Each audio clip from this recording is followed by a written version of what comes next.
शास्त्रज्ञाय प्रशान्ताय वेदान्त प्रतिपादिने नमस्तु अमृतपदाय ज्ञान विज्ञान दीप्तये। जय रामकृष्ण। आज के আমরা শ্রবণ করব আমাদের এই শ্রীরামকৃষ্ণ ধ্যান অনুভব। প্রতিদিনের মতো আজ আমাদের এই বেদান্ত মঠ থেকে সকল আমার শ্রোতা মণ্ডলী যারা দর্শন করছে প্রতিদিনের মতো এই ধ্যান অনুভব, ঠাকুর আজ তাদের জন্য আজ তিনি ঠিক করেছেন শ্রীরামকৃষ্ণ ধ্যান অনুভবই আজকের নিবেদন অহংকার দূর। কেমন করে আমরা আপন যে মনো অহংকার, এই মনো অহংকারকে আমরা যদি দূরে না ফেলতে পারি তাহলে কিন্তু আমাদের এই বসা, নিজেকে নিজের মতো করে তৈরি করা, এটি অসম্ভব ব্যাপার হয়ে দাঁড়াবে। ঠাকুরের কাছে আমাদের প্রার্থনা, তুমি হে প্রভু শ্রীরামকৃষ্ণ আজ তোমার চরণের কাছে এসে আজ আমাদের বসা, তোমার আহ্বানে তুমি আমাদের সেই মন অহংকার দূর করে দাও। এও কিন্তু তার কাছে প্রার্থনা। যদি আমরা এই প্রার্থনা ঠিক ঠিক না করতে পারি তাহলে কিন্তু আমাদের সময় সময় অনেক ধরনের অহংকার এসে মনের মধ্যে অক্টোপাসের মতো জড়িয়ে ধরবে। তবে অহংকারকে দূর করতে হলে আমাদের আগে নিজেকে সহজ সরল হতে হবে। যদি আমরা না সহজ সরল হই, যে সহজতা জীবনে যে একটা মানুষ আসলে পারে তাকে স্বেচ্ছায় আনন্দপূর্ণ মনোভাবে তাকে গ্রহণ করা, তার সঙ্গে কথা বলা। অনেক সময় দেখা যায় অনেকে একজন এসেছে তার বাড়িতে, একজন আহ্বান করছে, হয়তো সে বাড়িতে স্বামী স্ত্রী রয়েছে, আর একজন একটা অহংকার দেখিয়ে চলে গেল, ভাবছে আবার কে আসলো, কেনই বা আসলো। এই মনোবৃত্তিটা যে আসলো সে দেখে বুঝতে পারছে, ফলে তখন দেখা যাচ্ছে সেই অহংকারের জন্য যে ব্যক্তি এসে উপস্থিত হলো তার সেই প্রকাশিত যে আনন্দ ভাবটা সেটা তার মধ্যে আর তখন থাকছে না, ক্রমশ যেন আরো দুর্বল লাগছে যে কেনই বা এলাম। তা এইভাবে আমরা যদি টুকরো টুকরো অহংকার গুলোকে দূর করতে পারি, কিন্তু ঠাকুর বলছেন যদি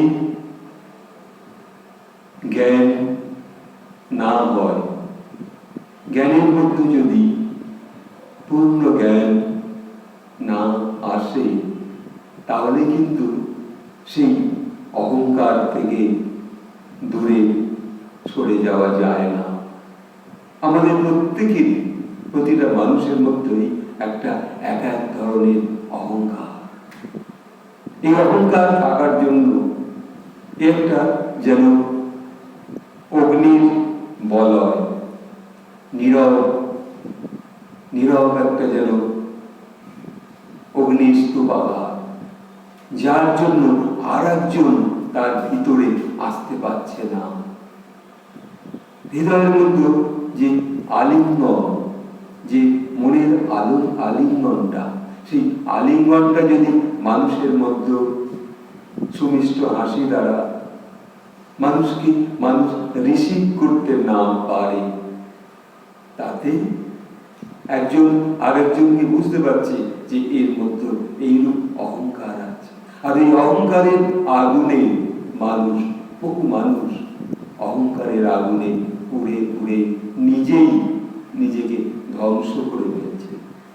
কিরকম, একটি স্কুলে ফার্স্ট বয় যেহেতু সে আর অন্যান্য স্টুডেন্টদের যেন কোনোভাবে পাত্তাই দেয় না, যেহেতু সে নিজে সবকিছু পারে। তার কাছে যদি আরেকটি ছাত্র যায় যে ভাই আমাকে এই বিষয়টা একটু বলে দেবে, সে তখন মুখ ফিরিয়ে থাকলো বা তাকে কোনো সদুত্তর দিল না।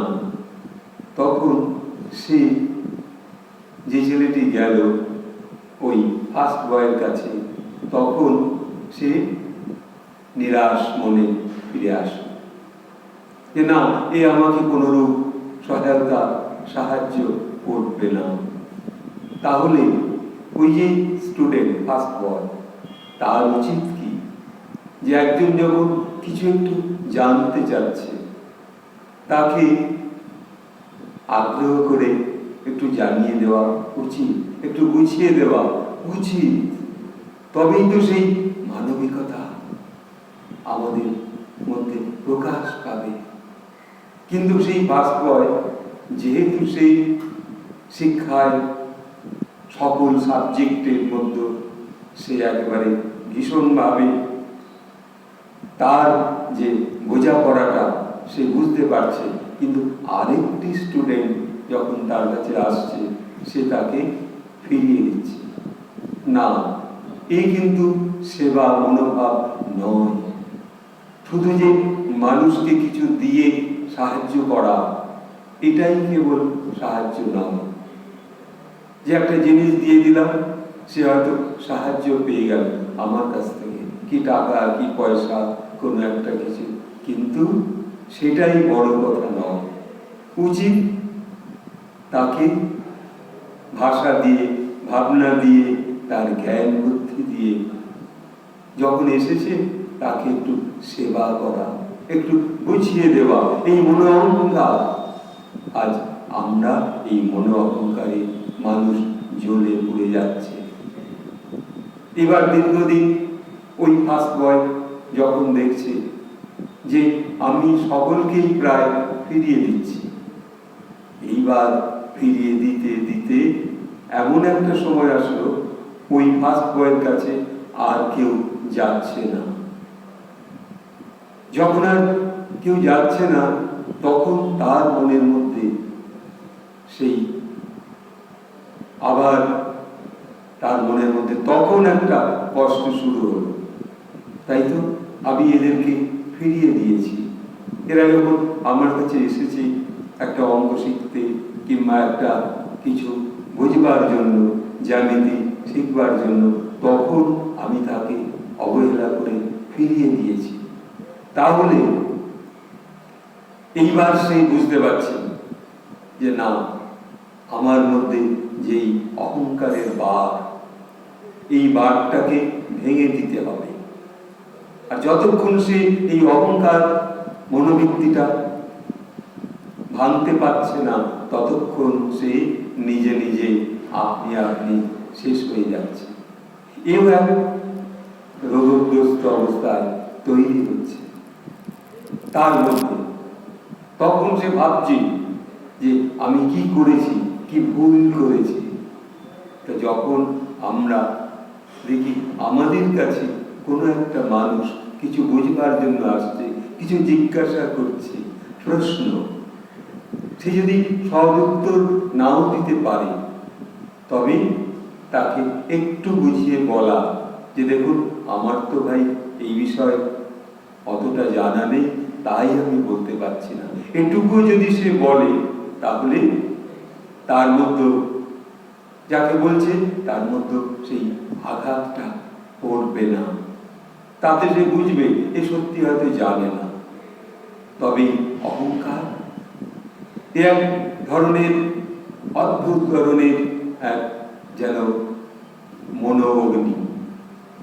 এই অগ্নিকে যদি ত্যাগ না করতে পারি আমরা, তাহলে আমাদের আগুনে আমাদের পুড়ে শেষ হয়ে যেতে হবে।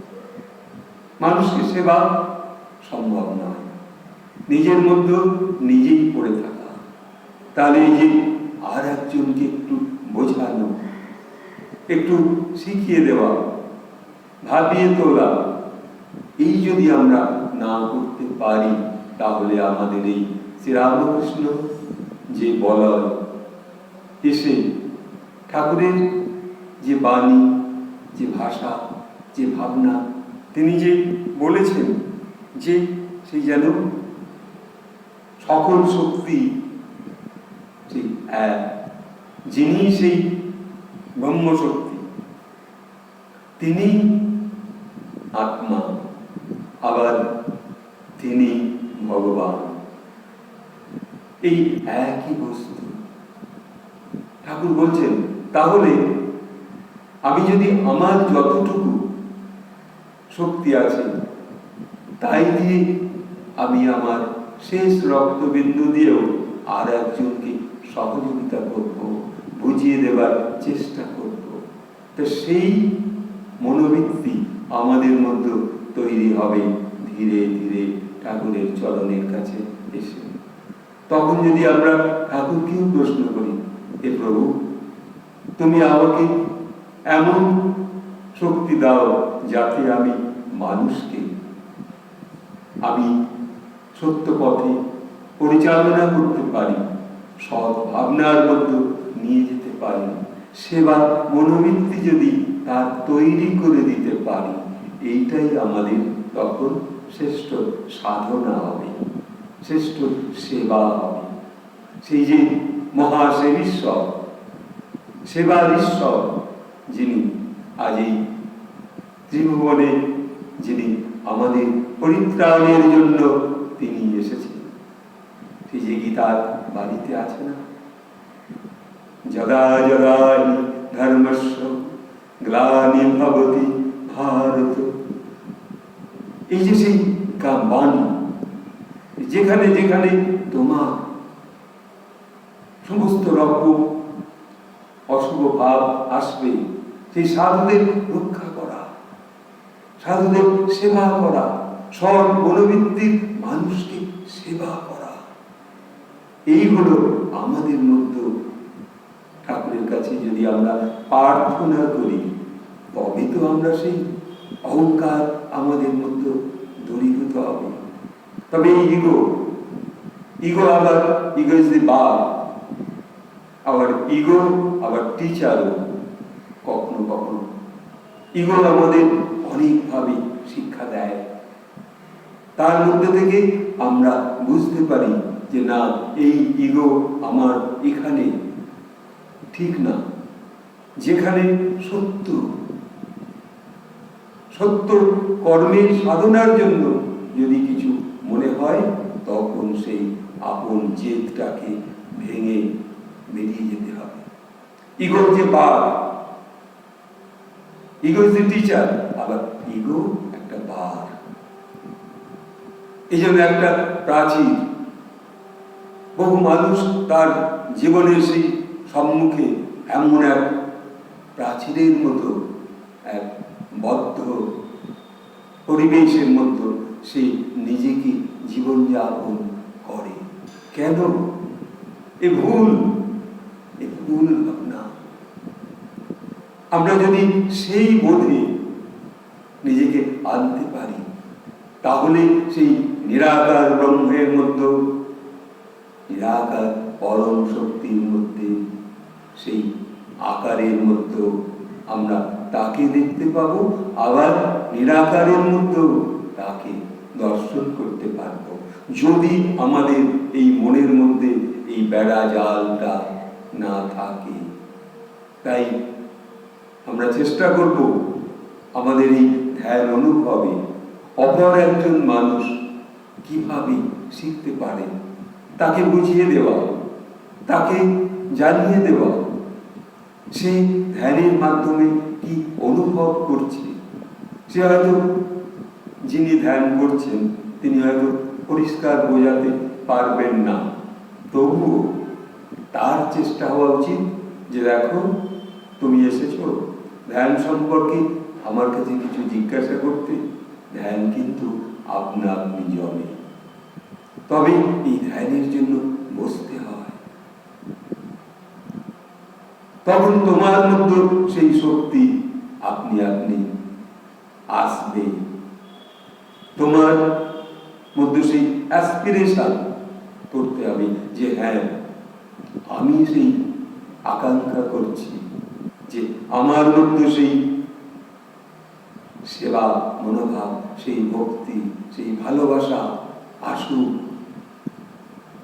সেই যে আহ্বান করতে হবে নিজেকে প্রভুর কাছে, সারদা মায়ের কাছে, স্বামীজির কাছে, যে সেই আমাদের ত্রয়ীর কাছে জিজ্ঞাসা, তিনি সেই পূর্ণ রূপে আমাদের মধ্যে রয়েছেন, আমাদের কাছে রয়েছেন, অথচ তাকে আমরা কখনো কখনো ভুলে যাই, জিজ্ঞাসা করি না নিজের বিবেককে যে আজকে আমি কি করছি। তখন নিজেরা মনে করি যে নিজেরা সবকিছু জানি না। এই সত্যকে অনুভব করা, জানতে চাওয়া, প্রশ্ন করা। গীতায় তাই তো, যেমন স্বয়ং অর্জুন ভগবান বিষ্ণুকে বারবার প্রশ্ন করছেন। গীতার এই যে ভাবনাটা, প্রশ্নকে প্রশ্ন অর্জুন সদা সর্বদা তিনি সেই ভগবত সভায় তিনি জিজ্ঞাসা করে যাচ্ছেন ভগবান বিষ্ণুকে। এবং ভগবান বিষ্ণু শ্রীকৃষ্ণ তার কাছে যখন দেখছে তিনি এসেছেন, তাকে হাত জোর করে নতজানু হয়ে তাকে বলছে, আমাকে এটা বলে দাও, আমাকে বুঝিয়ে দাও, কেন আমি এই কাজগুলো করব, আর কেন এই কাজে লিপ্ত হতে পারছি না। এ তোমার কর্ম, তুমি আমাকে সাক্ষাৎ বুঝিয়ে দাও কে আমি। তো আমাদের উচিত, আমাদের যিনি অন্তর্যামী, যিনি অন্তরে রয়েছেন, তাকে জিজ্ঞাসা করা যে আমি কি এই কাজটা ঠিক করছি। এই যে নিজের মধ্যে নিজেকে প্রশ্ন করা, তবে সেই সমাধান আসবে ধীর গতিতে, আপন শক্তির মধ্যে, আপন মনের মধ্যে। তখন তো সেই জয় যদি আমরা না দিই, যদি আমরা জয়ের কথা ভুলে যাই, তাহলে আমাদের কেমন করে জয় হবে। যদি আমরা জয় না দিতে শিখি, তাহলে সেই জয়ের পথ কোথায় খুঁজে পাব? এ তার কাছে প্রশ্ন, তার কাছে প্রার্থনা, তার কাছে আবেদন, হে প্রভু তুমি স্বয়ং আমাকে জানাও। তাই না কবি বলেছেন, যুক্ত করো হে সবার সঙ্গে, মুক্ত করো হে বন্ধু, সঞ্চার করো সকল কর্মে, শান্ত তোমার ছন্দ। চরণ পদ্মে মম চিত্ত নিস্পন্দিত করো হে, নন্দিত করো, নন্দিত করো, নন্দিত করো হে। সেই যুক্ত হওয়া, যদি আমরা সেই যৌগ শক্তির সঙ্গে যুক্ত হতে চাই, এই প্রকৃতির শক্তির সঙ্গে। আমার অনেকেই তো বলেন, যা আছে বিশ্ব ব্রহ্মাণ্ডে তাই দেহ ভাণ্ডে। তাহলে এই দেহ ভাণ্ডের যে ইচ্ছা, এই যে প্রকাশ, এই প্রকৃতির শক্তির সঙ্গে তাকে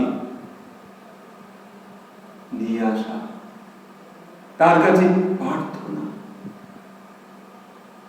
আমার মধ্যে যে ভগবান রয়েছে, আপনার মধ্যেও সেই ভগবান রয়েছে, কারোর মধ্যে কম নেই। হ্যাঁ, কেউ হয়তো বুঝতে পারছে না, তাকে বোঝাতে হলে আমাকে নিজেকে আগে নিজে অনুভব করে অপরকে বোঝাতে হবে। তখন দেখা যাবে সেই প্রশ্ন ধীরে ধীরে আপন যে হৃদয়স্থিত ভগবান যিনি রয়েছেন, তিনি সব সমাধান করবেন। কারণ আমাদের তো খুঁটি রয়েছে, আমাদের তো সেই বুড়ি ছুঁয়ে থাকতে হবে। আমরা যদি সেই খুঁটি না ধরে থাকি, সেই বুড়ি না ছুঁয়ে থাকি, তাহলে আমাদের জয় কোথায়? প্রভু শ্রীরামকৃষ্ণের চরণের কাছে, তার যে মূর্তির সম্মুখে, কখনো হয়তো আজ মূর্তির সম্মুখে আসতে পারেনি কোন এক মন্দিরে গিয়ে, তবে তখনও আমাদের সচেষ্ট হতে হবে সেই শক্তির কাছে, এবং তার কাছে নিবেদন আবেদন করে তখন এগিয়ে যেতে হবে। সেখানে হবে আমাদের পরম অহংকার দূর। আগে নিজের মধ্যে অহংকারকে মনোবল ত্যাগ করতে হবে, তবে সেই সম্পূর্ণ হবে সার্থক ধ্যান। এইটুকু বলে সকলকে আমি আমার অন্তরের ভালোবাসা জানিয়ে, যারা শ্রবণ করছেন তাদেরকে বলবো যে আপনারা ভুলবেন না, আপনার অহংকার থেকে বেরিয়ে আসতে হবে, তবে তো জীবনকে আরো বেশি বুঝতে পারা যাবে। এইটুকু বলে, আর আপনারা কিন্তু একটু লাইক করতে, একটু সাবস্ক্রাইব করতে, একটু শেয়ার করতে ভুলবেন না, এবং কি অনুভব করলেন, কি বুঝলেন, একটু কমেন্ট বক্সে জানাবেন। এইটুকু বলে আবার সকলকে ভালোবাসা জানাই। শ্রীরামকৃষ্ণ বেদান্ত মঠের সকল মহারাজকে প্রণাম জানিয়ে, ঠাকুরকে প্রণাম জানিয়ে এখানে শেষ করছি। হরি ওম তৎসৎ, হরি ওম, হরি ওম তৎসৎ, হরি ওম, হরি ওম তৎসৎ, হরি ওম। জয় রামকৃষ্ণ, জয় মা সরদেশ্বরী, জয় স্বামীজির জয়, জয় স্বামী অভেদানন্দের জয়।